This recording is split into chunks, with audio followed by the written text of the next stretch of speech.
যুবকবৃন্দের এই উল্টো রথের দুদিন আগে আজকে খুঁটি পুজোর মাধ্যমে প্রাক পুজো কর্মসূচির মাধ্যমে একবারই পুজোর সূচনা মতো সেই উন্মাদনা, সেই উৎসাহ, সেই আনন্দ এবং আজকে আমাদের এই ব্যানার লঞ্চটাও হলো, টিজার লঞ্চও হলো, খুঁটি পুজো তো হলোই।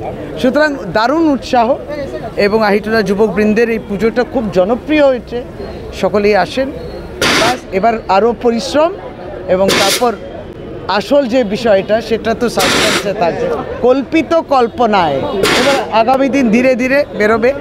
ভালো থাকুন, সকলকে অনেক অনেক প্রণাম। কারণ রথযাত্রা উল্টো রথের এই প্রস্তুতিও চলছে, তার মধ্যে স্বয়ং জগন্নাথ এখানে বিরাজমান, আশীর্বাদ, স্থানীয় মানুষ, আনন্দ, সবটা নিয়ে ভালো লাগা।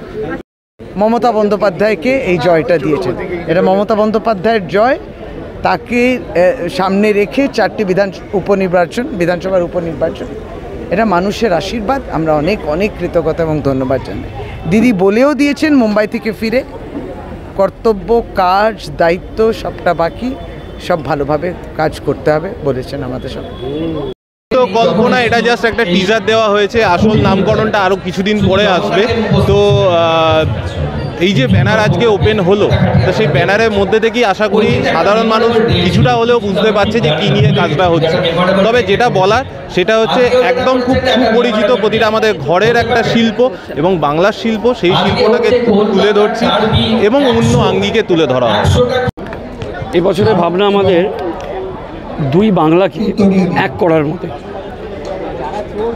বাংলাদেশে ভাষা দিবস উদযাপন করা হয় প্রত্যেক বছরই 21শে ফেব্রুয়ারি। সেই দিনটা ওদের কাছে আলপনার একটা উৎসব হয়। এই এপার ওপার দুই বাংলার মেলবন্ধনে আমাদের মেন ভাবনা এবারে এপার ওপার দুই বাংলার মেলবন্ধন। আমাদের প্রধান শিল্পী যিনি সুধীর রঞ্জন মুখার্জি মহাশয়, উনি আলপনা আর্টিস্ট এবং দেশ বিদেশের বহু প্রান্তে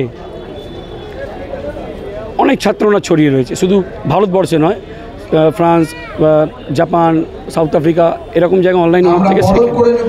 ওনার সাথে আলোচনা করার পর আমরা এবছরে একটা নতুন ভাবনা, আলপনা, যে আলপনা ছাড়া আমাদের দুর্গাপুজো হয় না। যে আলপনা আজকে গ্রাফিটিতে প্রত্যেকটা রোডে বড় বড় রোড গ্রাফিটি করা হচ্ছে, দেখতেই পাচ্ছে।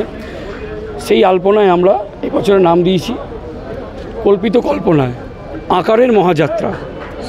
আপনারা এবছর আমাদের মণ্ডপে এলে দেখতে পারবেন যে আলপনাকে কিভাবে আমরা প্রতিটা দর্শকের সামনে তুলে ধরেছি, আলপনা দিয়ে কী কী করা যেতে পারে।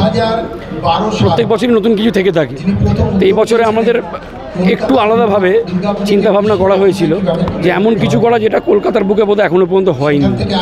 এই আলপনাটাকে আমরা মেন বিষয়বস্তু তুলে ধরেছি। দেখুন, আমাদের কাছে ফার্স্ট প্রেফারেন্স হচ্ছে আমাদের দর্শক, যাদের ছাড়া এই পুজো অসম্পূর্ণ। আমাদের এই ধরে রাখুন প্রায় 90 দিনের একটা নির্লস পরিশ্রম থাকে। সেই পরিশ্রমের ফল আমরা তখনই পাই যখন মণ্ডপে দর্শনার্থী এসে সেটাকে বাহবা জানিয়ে দেয়।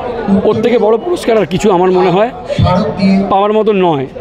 কিন্তু যেহেতু এখন দুর্গাপুজোটা একটা কম্পিটিশনের প্ল্যাটফর্মে চলে গেছে, তাই কিছু বিধিনিষেধ থাকে যেগুলোকে আমাদেরকে মেনে চলতে হয়।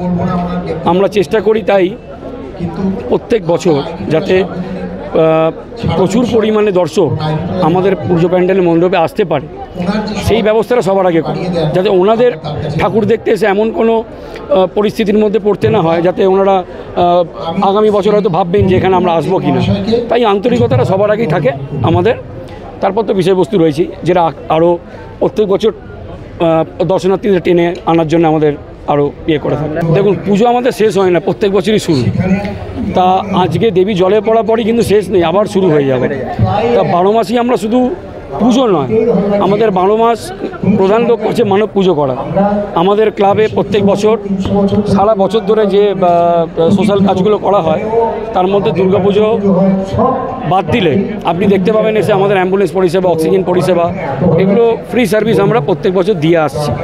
রক্তদান শিবির থেকে শুরু করে এবছর এখনও পর্যন্ত প্রায় 300 জন রক্তদান করে ফেলেছে।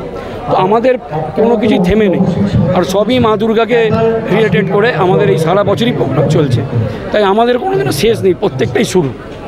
এই আজকে খুঁটি পুজো হয়ে গেল, আবার আগামী দিন থেকে নতুন পরিকল্পনা শুরু হয়ে যাবে, প্যান্ডেল শুরু হবে, তার সাথে সাথে সামাজিক আরও যা দায়বদ্ধতা আমাদের রয়েছে সেগুলোকে পূরণ করা, এইসব নিয়েই আমাদের চলছে।